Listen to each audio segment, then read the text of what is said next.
Hello po, it's me. Nangungumusta lang po kasi I want to say thank you ulit for all the support at saka love po.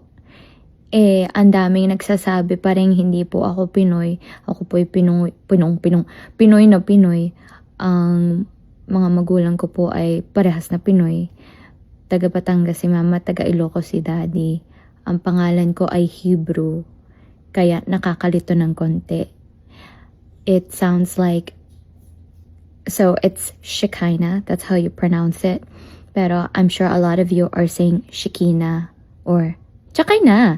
Pero wag niyo kong sasakyan kasi ang sakit na po ng likod ko. So it's just Shekinah. Okay, so that's how you pronounce my name po. So kung gusto niyo akong murahin, at least get my name right. Shekinah. Pero kung gusto niyo akong ipagdasal, even better. Sige po. Ingat kayo lagi.